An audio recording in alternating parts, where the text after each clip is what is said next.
식사 맛있게 하셨습니까? 스님이냐 이렇게 물어보시는데 목사입니다. 우리 안 목사님께서 앞에서 이렇게 잘 이렇게 설명해 주셔서 제가 좀 더 붙이자면, 우리 안 목사님을 통해서 이렇게 그리스도의 몸으로서 이렇게 아름답게 지어져 가는 이 동영교회에 이렇게 오게 되어서 너무나도 감사드리고, 또 함께 이렇게 동력할 수 있어서 너무나도 감사를 드립니다. 저는 안 목사님이랑 이렇게 신학교 1학년 때 우리 목사님이, 그리고 저는 편입생으로 저는 3학년을 이제 신학교를 들어갔습니다. 일반대를 졸업하고 이제 들어가서 이제 같이 이제 룸메이터로 만나가지고 지금까지 같이 이렇게 동역하고 협력하고, 제가 너무나도 의지를 많이 하고, 또 동생이지만 그래도 참 많은 것을 이렇게 배우고 있는 저로서는 참 감사합니다.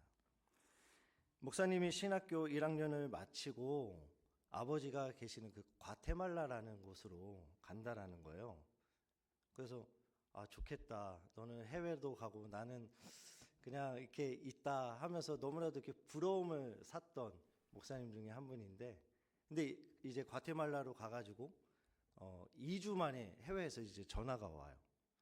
형, 그래서 어쩐 일이야? 이렇게 전화가 오잖아요. 야, 이 타이밍이 이렇게 잘 맞습니다, 여러분. 예, 감사합니다. 감사해요. 전화가 와요, 이렇게. 전화가 와서 형, 과테말라로 오세요. 그러더라고요. 나야 너무 좋지. 그래, 알겠어. 나 과테말라로 갈게. 해서 여권을 만들고 한 달 만에 과테말라로 이제 넘어갑니다. 근데 저는 그 과테말라가 어딘지를 몰랐어요. 근데 중남미에 있다라는 거예요, 과테말라를. 그래서 이제 그곳으로 갔습니다. 그리고 이제 아름답게 거기서 이제 사역을 하고 다시 이제 학교로 이제 복학을 했습니다. 근데 이제 시간이 지나고 나서 또 전화가 옵니다. 우리 목사님에게. 형, 석관중앙교회로 오세요. 그러는 거예요. 그래. 석관중앙교회 가야지. 그때 저도 이제 사역을 하고 있었는데, 이제 그래서 당장 또 석관중앙교회로 가서 거기서 이제 아주 아름답게 이제 아내도 만나고, 거기서 1등 공신으로 우리 목사님께서 아내를 소개시켜 주셔서 지금까지 이렇게 왔습니다. 그리고 이제 같이 이제 또 사역을 하고 있다가 또 전화가 옵니다. 형, 동영교회로 오세요. 알았어, 갈게. 근데 조금은 고민이 됐습니다. 왜냐면 이제 그때는 이제 저 혼자가 아니라 이제 아내도 있고, 그래서 갈까? 우리 아내가 그래 가자 해서 같이 이제 함께 이제 같이 왔습니다. 그런데 이제 또 제가 신학교 다닐 때 너무나도 이제 좀 가난한 형편이었기 때문에 등록금을 낼 수가 없어서 이제 학교를 이제 휴학을 해야 될 이제 시기가 왔습니다. 그래서 이제 우리 안 목사님에게 이야기했어요. 야, 이제 안 되겠다. 더 이상 이제 학교를 못 다닐 것 같고 휴학을 해야 될 것 같다. 했을 때에 우리 안 목사님이 아닌 안 목사님의 아버지, 우리 안종성 집사님께서 등록금을 저에게 대주시는 거예요. 그래서 이제 목회의 길을 할 수 있게, 그리고 신학의 길을 계속해서 걸어갈 수 있게끔 저를 붙잡아 주셨어요. 그러니까 어떻게 보면 저는 우리 안 목사님에게서 벗어날 수 없는 그런 사이입니다. 이제 아버지까지 이제 합세해가지고 저를 이제 붙들어 놓은 거예요. 그래서 이제 여기까지 이렇게 오게 되었습니다. 이 모든 순간과 이 모든 인도하심 속에는 하나님의 국률이라는 것을 저는 이 자리에서 깨닫게 되었습니다. 이게 바로 하나님의 국률이구나.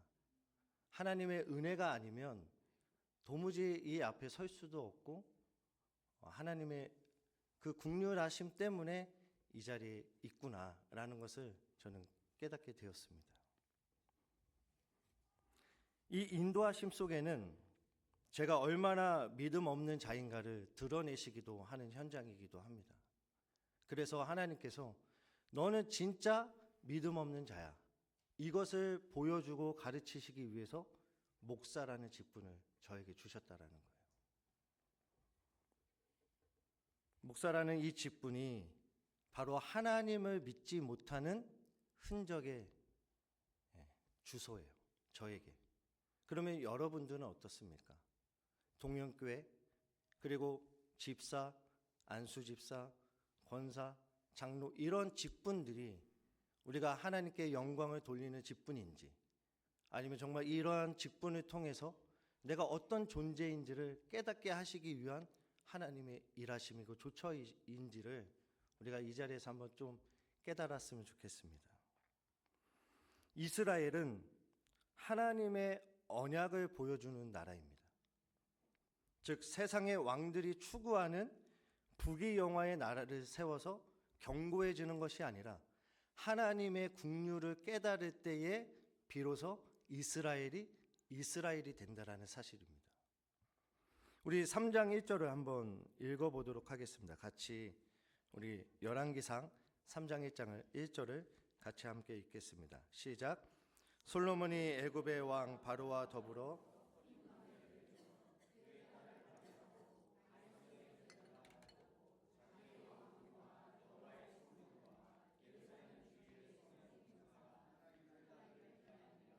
솔로몬은 이스라엘 나라를 하나님의 국률로 견고하게 한 후에 제일 먼저 한 것이 무엇이냐면 애굽의 왕 바로와 더불어 왕의 딸을 맞이해서 정략 결혼을 한 것이었습니다. 그리고 왕궁과 여호와의 성전과 주위의 성의 공사가 마치도록 이 솔로몬은 기다려요.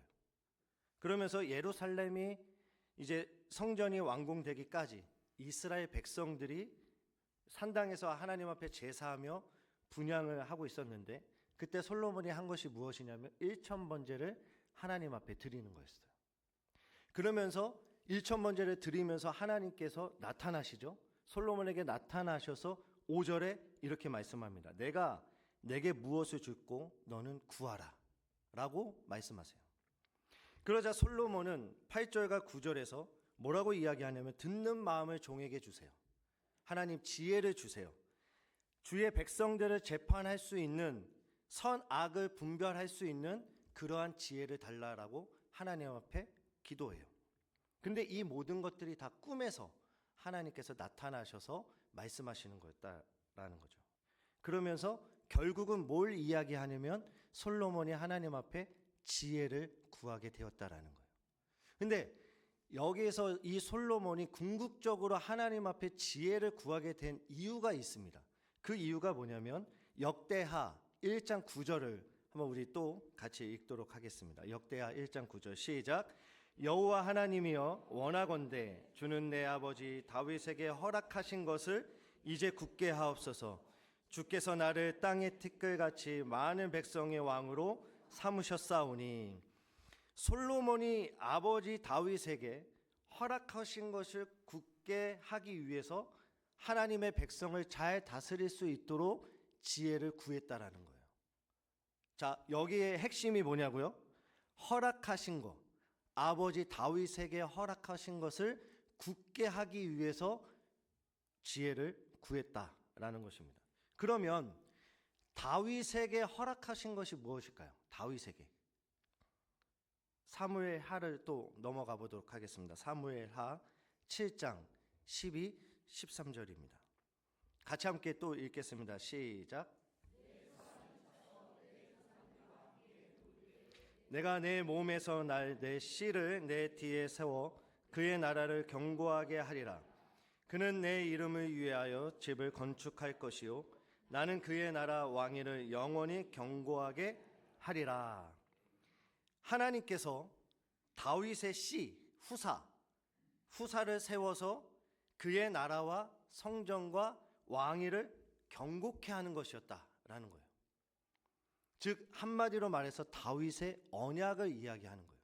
지금 이것을 구하였기 때문에 10절에서 뭐라고 이야기하냐면 하나님의 마음에 합당하게 맞았다라는 거예요. 자, 지금까지 다 이해가 되십니까? 지혜를 구하게 된 것이 결국은 아버지와 언약했던 그 하나님의 나라와 왕이 성전을 경고케 하기 위해서 솔로몬이 하나님 앞에 지혜를 구했다. 여기까지 다 되시죠? 네. 그리고 이 말씀이 이제 신약으로 넘어가서 예수님께서 산상수훈에서 뭐라고 이야기하냐면 너희는 먼저 그의 나라와 그의 의를 구하라. 이 모든 것이 하나님의 의다라고 이야기하잖아요.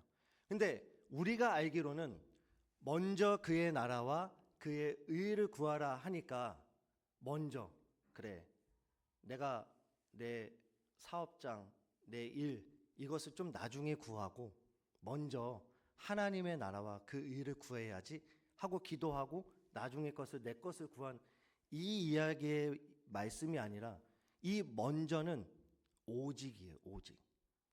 오직 너희는 그의 나라와 그의 의를 구하라. 이것만 구하라라는 거예요.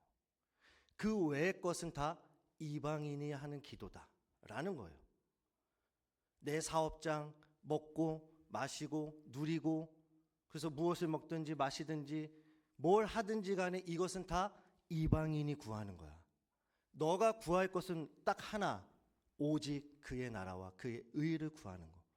이것을 하나님께서 솔로몬에게 구하라고 말씀하신 거예요. 그래서 이것을 구하자 합당하게 하나님의 마음에 맞았다라는 것입니다. 그래서 오늘 이 본문은 다윗에게 허락하신 언약, 곧 이 나라와 성전과 왕위를 경고케 하기 위한 지혜를 보여주시기 위해서 그 유명한, 우리가 너무나도 잘 아는 그 유명한 솔로몬의 재판 이야기가 시작이 되는 거예요. 하나님의 나라, 하나님의 성전, 하나님의 왕위를 경고케 하는 것이 무엇인가를 알려주기 위해서 이 솔로몬으로 하여금 지혜를 구하게 하셨고 그 지혜가 무엇이냐라는 것을 드러내시기 위해서 솔로몬의 재판을 하게 하셨다라는 거예요. 자, 오늘 이 재판은 솔로몬의 지혜를 보여주시기 위한 것이 아니라 결국은 하나님의 지혜가 무엇이냐 이것을 알려주시기 위해서 솔로몬에게 지혜를 구하라라고 말씀하셨다라는 거예요. 자, 오늘 본문의 이 재판, 이 내용은 한 집에 사는 창기 여자 둘이 있었어요. 두 여인이 한 아이를 두고 서로가 자기 아들이 진짜 아들이다라고 이야기하는, 이 쟁론하는 이야기입니다. 자, 우리 19절, 20절을 한번 읽어보겠습니다. 3장 19, 20절 같이 읽을게요. 시작.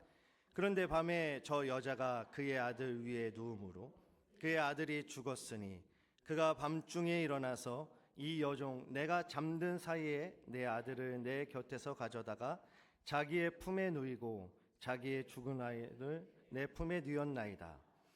두 여인은 각기 3일의 간격을 두고 아들을 낳아요. 그런데 밤에 한 여인이 자면서 자신의 아들을 눌러 죽이게 됩니다. 그러자 그 여인은 죽은 자신의 아이와 다른 여인의 아이를 바꿔치기 해요. 21절, 22절도 같이 함께 읽겠습니다. 아침에 내가 내 아들을 젖먹이려고 일어나 본즉 죽었기로 내가 아침에 자세히 보니 내가 낳은 아들이 아니더이다 하매 다른 여자는 이르되 아니라 산 것도 내 아들이요 죽은 것은 네 아들이라 하고 이 여자는 이르되 아니라 죽은 것이 네 아들이요 산 것이 내 아들이라 하며 왕 앞에서 그와 같이 쟁론하는지라. 서로가 죽은 아들은 내 아들이 아니고 살아있는 아들이 내 아들이다 라고 이렇게 주장을 하게 됩니다. 두 여인의 이 쟁론에 대해서 솔로몬은 칼을 가져와라 하면서 반쪽으로 나눠, 그래서 한쪽 이쪽 다 가져, 이렇게 재판을 하게 됐다라는 거죠.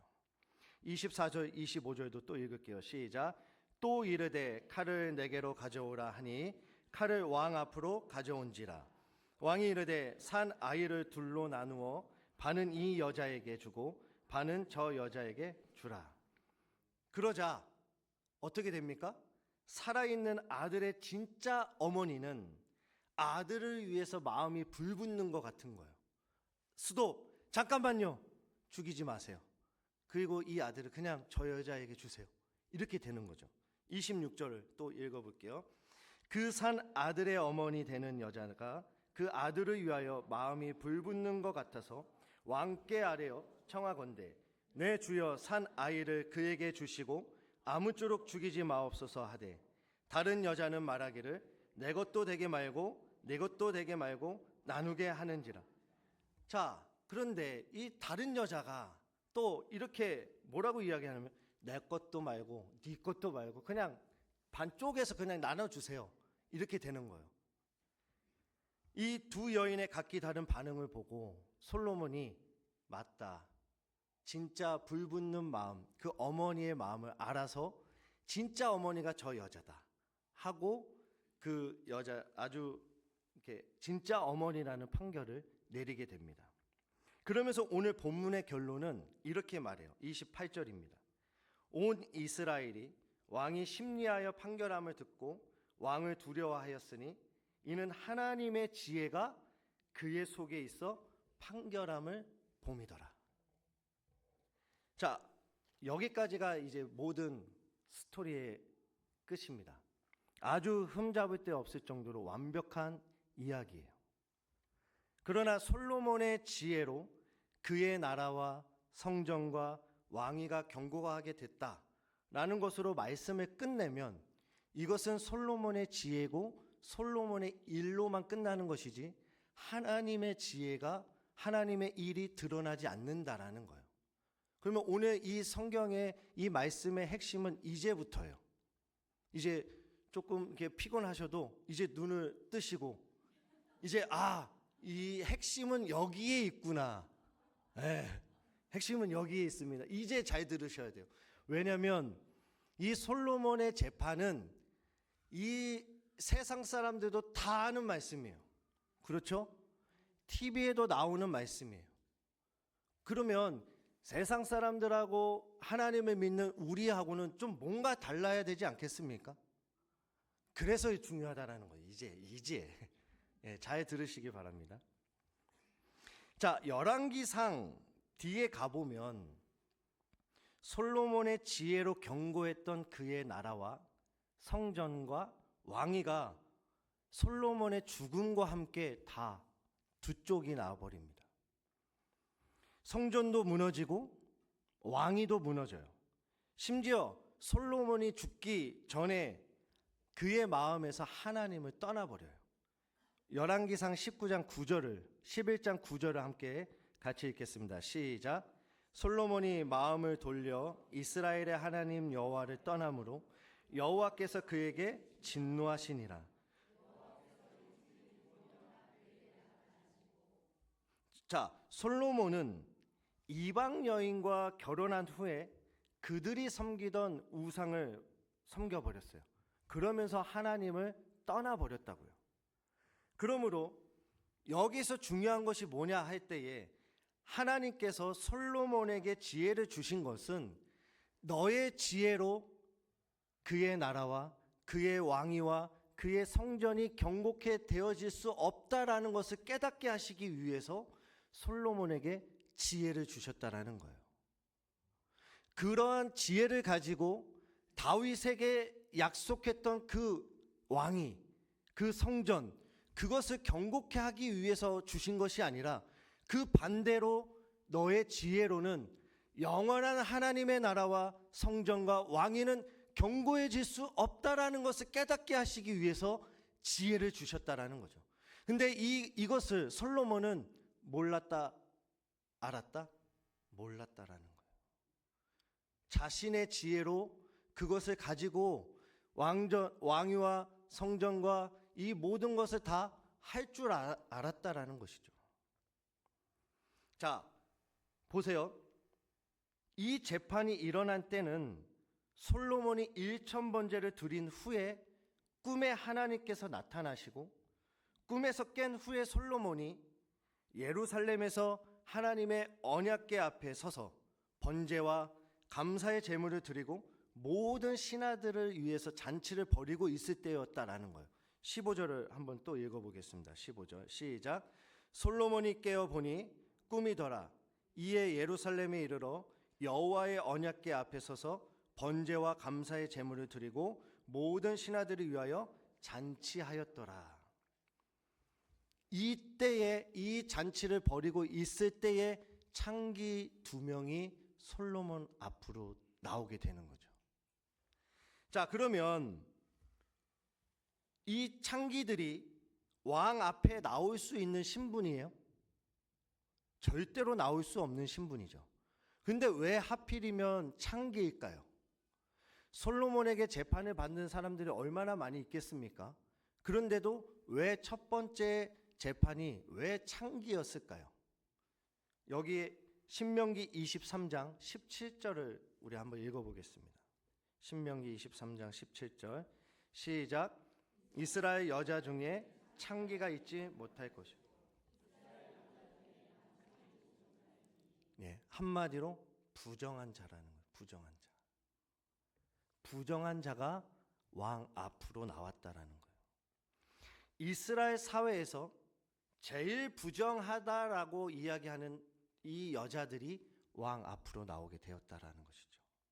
이들은 왕 앞에서 목숨 걸고 재판을 요구했던 거고, 솔로몬은 그것을 통해서 제대로 재판을 하게 되었다라는 것입니다.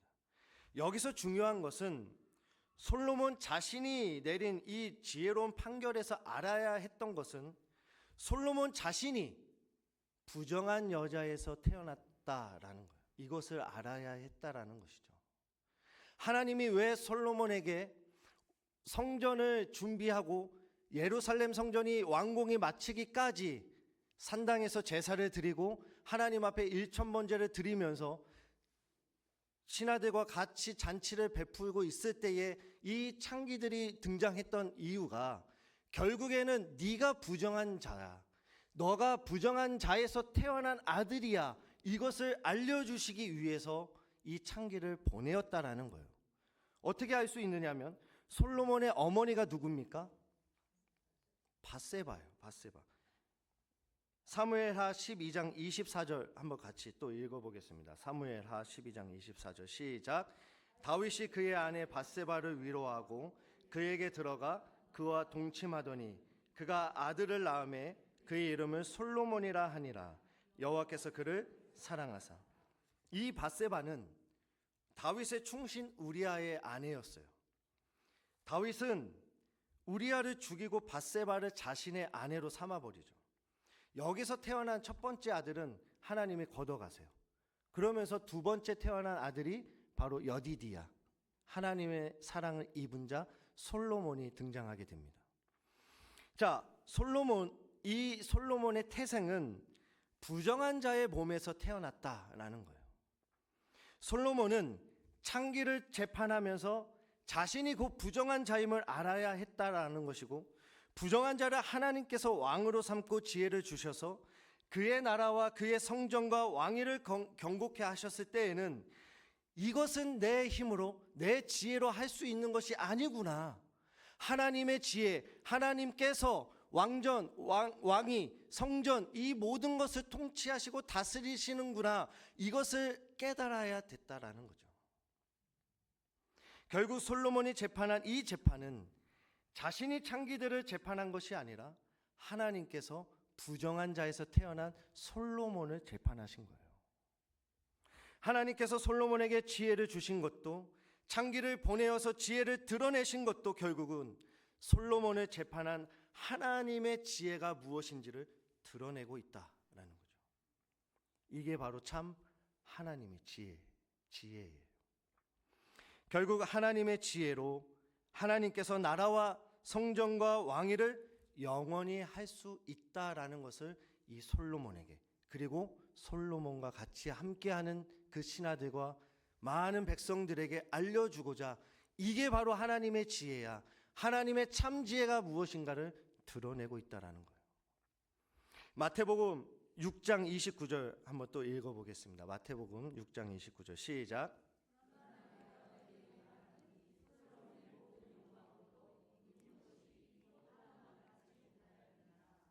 솔로몬이 지혜로 얻은 모든 것이 이 들의 꽃보다 못하다라고 말씀해요.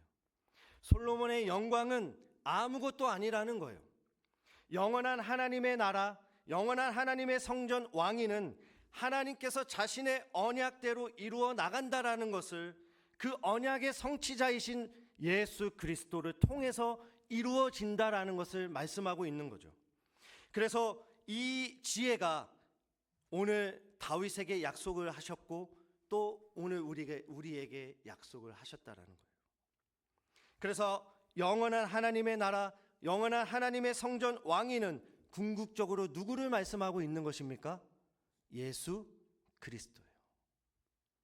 이 예수님이 하나님의 성전이고 예수 그리스도가 하나님의 왕이고 예수 그리스도가 하나님의 지혜라는 것을 드러내고 있다라는 것입니다. 그래서 고린도전서 1장 24절은 이렇게 말씀합니다. 그리스도는 하나님의 능력이요 하나님의 지혜니라. 예수 그리스도를 드러내고 있는 거예요. 예수님께서 하나님의 능력과 지혜가 되셔서 우리 안에 성령으로 오셨어요. 이것을 아는 것이 참 지혜입니다. 이것을 우리가 알았다면 솔로몬의 영광보다 더 큰 영광을 누리고 사는 자들이다라는 거예요. 성령이 내 안에 오셔서 오늘도 솔로몬이 그렇게 아름답게 누렸던 영광보다도 이 꽃 하나 못하다. 무엇이? 그 예수 그리스도의 지혜가 우리 안에 성령으로 오셨기 때문에 내 안에서 내가 큰 영광을 누리는 자가 되었다라는 사실입니다. 부정한 자식이 누구입니까? 솔로몬만이겠습니까? 바로 나라는 거예요. 나. 우리예요. 이 자리에 앉아 계시는 여러분 모두가 또 이 자리에 서 있는 제가 하나님 앞에 부정한 자식이라는 거죠. 요한복음 8장 44절을 또 읽어보겠습니다. 너희는 너희 아비 마귀에게서 났으니 너희 아비의 욕심대로 너희도 행하고자 하느니라. 그는 처음부터 살인한 자요 진리가 그 속에 없으므로 진리에 서지 못하고 거짓을 말할 때마다 제 것으로 말하나니 이는 그가 거짓말의 장이요 거짓의 아비가 되었습니다. 이 재판은 그렇게 부정한 자식인 솔로몬을 향한 하나님 아버지의 긍휼이었다라는 거예요. 아들을 위하여 마음이 불붙는 것 같은 그 불쌍히 여기는 그 어머니의 긍휼의 마음을 보게 만들었다라는 것입니다. 이와 같이 솔로몬은 하나님의 긍휼을 깨달아야 했습니다. 내가 이렇게 부정한 자였군요. 하나님, 내가 부정한 아들이었고 내가 거짓의 마귀의 자식이었다라는 것을 이 말씀을 통해서 깨달아야 했다라는 사실입니다. 오늘 우리가 이 시간 이 자리에 그래 나는 의인이야, 나는 하나님 앞에 의인이야, 이런 자로 서 있는 것이 아니라 여러분 교회마다 보면 교회에 참 의인들이 많아요. 죄인은 없어요. 죄인은 보이지 않아요. 의인만 있어요. 그러니 죄인을 보게 되면 어떻게 됩니까? 손가락질을 하게 되는 거예요. 나는 용서받았으니까 저 죄인. 그러나 교회는요 의인이 있는 곳이 아니라 용서받은 죄인이 있는 거예요. 우리는 주님 오시는 그날까지 용서받은 죄인으로 살아가는 거예요. 그러니 그 누구도 비판하거나 그 누구도 정죄할 수가 없는 거죠. 왜? 용서받은 나이니까. 그래서 의인은 없나니 하나도 없다라고 로마서 3장에서 말씀하고 있어요. 의인은 이 땅을 다녀가신 예수 그리스도 한 분만 의인이신 거예요. 우리는 그 의인 대신 그 예수님을 붙들고 살아갈 수밖에 없는 자들이죠. 그래서 우리가 의인이 되는 것이 아니라 용서받은 죄인으로 하나님 앞에 서는 거죠. 이 십자가의 은혜로 우리가 오늘도 살아가는 자들이다 라는 것을 여러분 잊지 마시기 바랍니다. 이 긍휼함이 솔로몬에게 그리고 오늘 나에게도 미쳤다라는 사실을 여러분 잊지 마세요. 하나님께서 솔로몬에게 주신 하나님의 지혜란 곧 하나님의 긍휼의 마음인 거예요. 오늘도 죽을 수밖에 없고 이미 부정한 자가 되었지만 나를 불쌍히 여겨주신 그 긍휼 때문에 하나님의 능력이 되시고 지혜가 되신 예수 그리스도의 십자가가 서 있는 거예요. 그래서 이 십자가의 은혜로 오늘 내가 긍휼을 입은 자구나, 이것을 깨달으시기 바랍니다. 이 시간 예수 그리스도의 십자가 앞에서 날마다 나를 재판하시는 하나님의 긍휼과 그 거룩과 사랑을 볼 수 있기를 부탁드립니다. 그 십자가의 보혈의 피로 우리의 부정함을 끊어내시고 거짓을 멸시하시는 그 예수 그리스도의 거룩과 긍휼하심과 그 사랑을 삶 속에서 날마다 누리시기를 주님의 이름을 간절히 부탁드립니다. 우리 함께 기도하시겠습니다. 하나님 아버지, 솔로몬이 하나님의 긍휼로 나라를 잘 다스리고 하나님의 지혜가 무엇인가를 드러내시기 위해서 솔로몬에게 지혜를 구하게 만드셨던 것, 이 지혜를 가지고 솔로몬이 재판도 잘하고 왕위와 성전도 경고케 한 것처럼 보이지만 결국에는 이 솔로몬이 자신의 죄로 인해서 하나님을 떠나버리고, 그래야 해서 정말로 어떤 자가 부정한 자고 하나님의 지혜가 무엇인가를 드러내시기 위해서 오늘 솔로몬을 재판하셨던 것처럼 오늘 이 시간에 이 말씀을 통해서 우리 또한 하나님이 나를 재판하고 있다라는 사실을 잊지 않게 하여 주시옵소서. 하나님의 지혜가 무엇인지를 다시금 예수 그리스도를 우리에게 보내어 주셔서 솔로몬의 영광보다도 더 큰 영광을 누리시기 위해서 우리 안에 성령으로 오시고 하나님의 참 지혜를 드러내시는 그 하나님의 일하심을 오늘 우리 동영교회 모든 성도님들이 같이 찬양할 수 있도록 하나님 우리에게 은혜를 더하여 주시옵소서. 주의 은혜가 큽니다. 내가 부정한 자였습니다. 내가 하나님 앞에 죽을 수밖에 없는 죄인임을 고백하면서 의인으로 살아가는 것이 아니라 용서받은 죄인으로 주님 오시는 그날까지 그 은혜, 그 사랑, 그 긍휼함을 오늘도 한순간도 놓치지 않고 기억하며 날마다 주님 오시는 그날까지 겸손하게 살아가는 우리 모두가 되게 하여 주시옵소서. 감사를 드리며 예수님의 이름으로 기도드립니다.